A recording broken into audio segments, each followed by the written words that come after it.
Good evening. Welcome to South Asia Newsline. I'm Skarim Zimik. Here are top stories we're tracking for you on Monday, the 5th of April.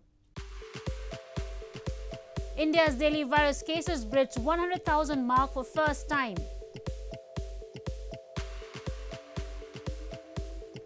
Over 24 people killed in Bangladesh ferry capsize.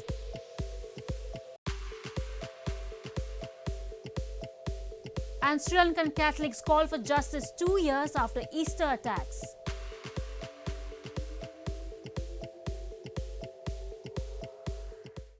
And now for all the details. With 103,558 fresh COVID-19 cases, India on Monday reported the biggest ever daily surge. This comes as India last week expanded its vaccination drive by giving the jabs to all those who are 45 and above.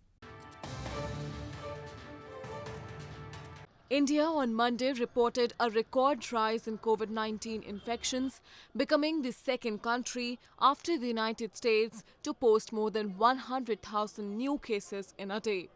The country's daily infections have risen about 12-fold since hitting a multi-month low in early February, when authorities eased most restrictions and people largely stopped wearing masks and following social distancing.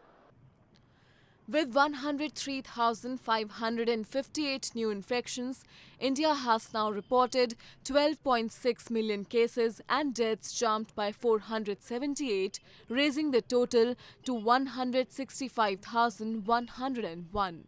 India has recorded over 1 lakh new cases and close to 500 deaths due to corona in the last 24 hours. It's a frightening number. And the sad part is that the numbers are continuously rising and the rate of rise is also rising. Something emergent and something drastic needs to be done immediately to control this. Lockdown लगेगा तो कम से कम लोग अपने घर में रहेंगे, safe रहेंगे, उनके लोग कोरोना कम से कम कंट्रोल में आ जाएगा।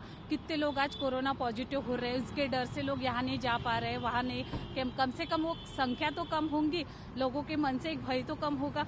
आज दवाखानों में इतनी गर्दी है, मेडिकल में बेड जारी नहीं है। This comes as India, the world's biggest maker of vaccines, has injected 77 million doses at home since starting its campaign in the middle of January, the third highest after the United States and China. The country is currently vaccinating only people above the age of 45, having covered health and frontline workers first. India's Interior Minister Amit Shah on Monday paid tributes to at least 22 security personnel killed in the Naxal attack in central Chhattisgarh state. Shah said the fight against the extreme left-wing insurgent group will be now intensified. India's Interior Minister Amit Shah on Monday paid tributes to at least 22 security personnel killed in one of the bloodiest attacks by the extreme left-wing insurgent group known as Maoists or Naxals in Bijapur district of India's central Chhattisgarh state.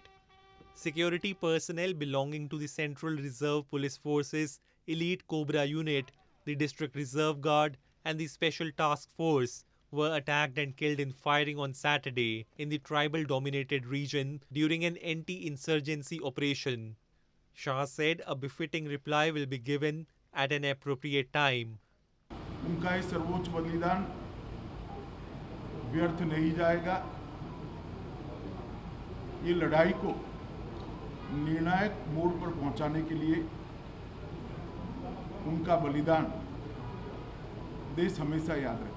The Naxals have waged an armed insurgency against the government for decades, claiming to be fighting on behalf of the poorest who have not benefited from a long economic boom. Amit Shah said both central and state governments are working in tandem on two fronts: intensify development works in tribal areas and fight against armed groups. In news from Afghanistan, Afghan President Ashraf Ghani will put forward a three-phase peace roadmap for the country during a proposed meeting in Turkey, seeking an agreement with the Taliban and a ceasefire before elections, media reports have suggested. This comes as the United States is pushing for the conference to finalize a peace deal between the Afghan government and the Taliban. Afghan President Ashraf Ghani will put forward a three-phase peace roadmap for Afghanistan during a proposed meeting in Turkey, seeking an agreement with the Taliban and a ceasefire before elections, media reports said. The United States is pushing for a conference to be hosted by Turkey with UN involvement this month to finalize a peace deal between the government and the Taliban as a May 1 deadline looms for the withdrawal of all foreign troops.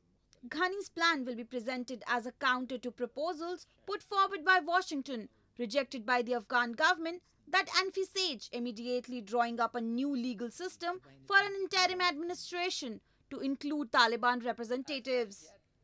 According to media reports, the document shows Ghani's reaching an end-state proposal will include, in the first phase, a consensus on a political settlement and an internationally monitored ceasefire.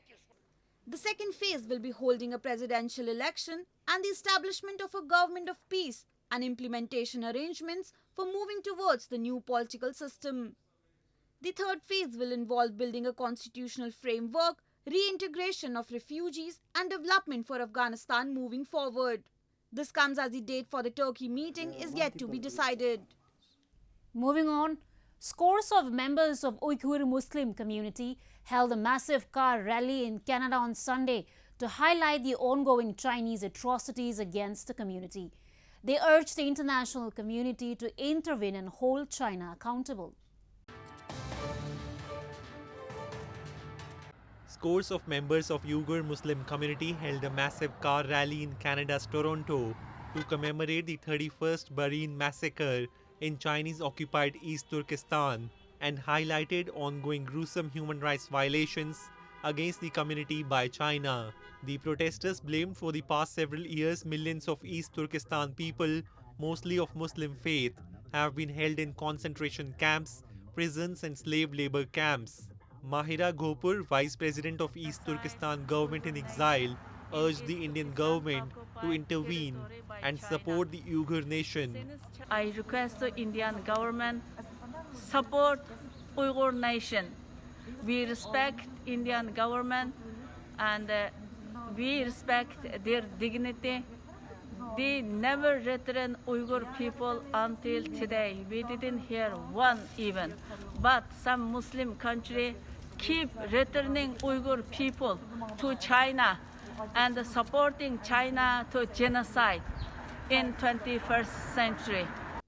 People in Chinese internment camps have alleged being subjected to forced political indoctrination and torture and say they have been prohibited from practicing their religion or speaking their language. However, China regularly denies such mistreatment and says the camps provide vocational training. In news from Bangladesh, Bangladesh on Monday imposed a week-long lockdown restricting transport and public movement as the country's coronavirus cases tally reached 637,364.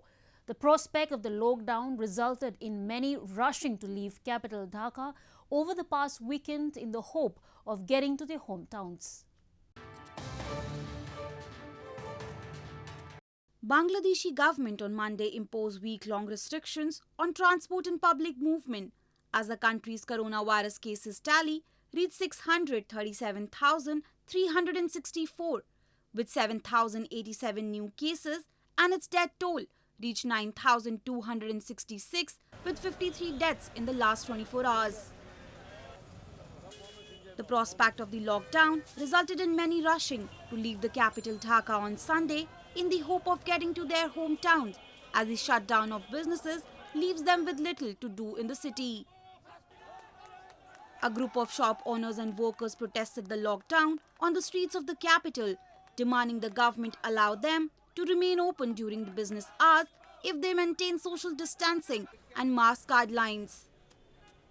Meanwhile, people in parts of the country rushed to the markets and hospitals over the past weekend to stock up goods and get tested before the lockdown. This comes despite a vaccine rollout in Bangladesh, which began in February. More on news from Bangladesh. The death toll climbed to at least 26 on Monday in a Bangladesh ferry capsize incident that happened on Sunday. The ferry carrying around 50 passengers collided with a cargo vessel and sank on Sunday in the Shitalakhsyaa River south of Dhaka, also leaving many missing. Some of the passengers had reportedly managed to swim ashore, while rescue operations were still ongoing to find those missing till the last reports came in. The ferry, which departed from Narayanganj district, was travelling to Mushiganj, a police official said. It was packed with people rushing to go to their hometown after the government announced a week-long nationwide coronavirus lockdown from Monday.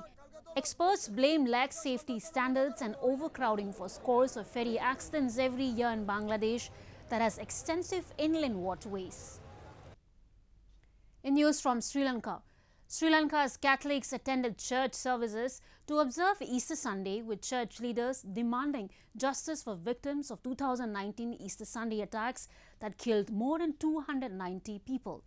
Church leaders have expressed disappointment over an inquiry report amid growing anger that those responsible have not been prosecuted even 2 years after the incident.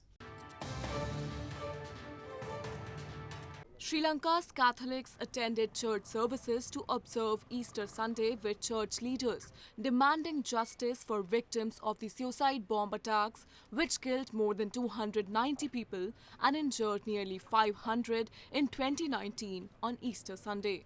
Security in and around Catholic churches was intensified ahead of the midnight mass, with armed soldiers on guard and police using explosive detectors to frisk churchgoers at the entrance. Parishioners of Catholic churches across the Indian Ocean island attended the main service at the cathedral in Colombo amidst growing anger that those responsible have not been prosecuted even 2 years after the incident. සොහොන් වෙත ඇදී යන අය සාධාරණත්වය සොයමින් සත්‍ය දැකීමේ ආශාවෙන් පෙළෙන අය ඔවුන්ගේ හදවත් බිඳිලා හරියට අර කාන්තාවන්ගේ වගේ බලාපොරොත්තු සුන් වූ ජීවිත ගත කරනවා හරියට දේව මාතාවන් වගේ. Church leaders say the final report of a presidential commission of inquiry into the attacks claimed by local jihadist organization National Tawheed Jamaat and Islamic State had failed to name the masterminds. They have warned a continuous protest campaign unless there is a clear improvement before the April 23rd anniversary of the incident. Asia's largest tulip garden is now open for public, marking the beginning of the new tourism season in India's union territory of Jammu and Kashmir. Tulips are usually in full bloom during this time of the year, lending an ethereal atmosphere in and around the Kashmir Valley, which is often called a paradise on earth. Visitors at Asia's largest tulip garden, Indira Gandhi Memorial Tulip Garden, situated in northern Srinagar city of India's Jammu and Kashmir, were enchanted to see the blooming glory over the past weekend as the garden hosted a tulip festival to promote tourism. Visitors flocked the garden, located in the foothills of the Zabarwan Hills, as they soaked in the surreal view and rhapsody of colors. Tulips are usually full bloom in and around Srinagar during this time of the year, lending an ethereal atmosphere to the valley, which has been dubbed by many as paradise on earth. एक तो tulip garden is a very special place क्योंकि ये साल में बस कुछ ही महीनों के लिए खुलता है, so it's extremely special and ऐसे फेस्टिवल्स आई थिंक कश्मीर में बहुत ही इम्पॉर्टेंट हैं क्योंकि they bring about a sense of normalcy, they promote tourism and it also brings about a sense of community. हमें बहुत ही अच्छा लग रहा है यहाँ आके, एक रिलैक्स जिसे कहते हैं ना, रूह एक ताज़ा हो गई यहाँ आके, ऐसे वापस वो चीज़ देखने के लिए जिसके लिए हर एक तड़पता है कि कश्मीर आए, टूलिप गार्डन देख ले और हर किसी से मिले. यहाँ पे कश्मीर को जन्नत कहते ही है, तो आइए सब लोग आइए, टूरिज़्म को भी हम कह रहे हैं कि प्रमोट करो, ज़्यादा से ज़्यादा लोग आ जाएं यहाँ पे, कश्मीर के लोगों से मिले और हमारी खूबसूरती देखें. The festival, inaugurated by Jammu and Kashmir Lieutenant Governor Manoj Sinha, also enthralled audiences with dance and singing performances. Well, that's all we have for you from South Asia this evening. Now, our viewers can watch the show on SouthAsiaNewsline.com. You can also visit us on Facebook.com/SAsiaNewsline and follow us on Twitter at @SAsiaNewsline. That's all in tonight's edition. We will see you same time tomorrow. Good night.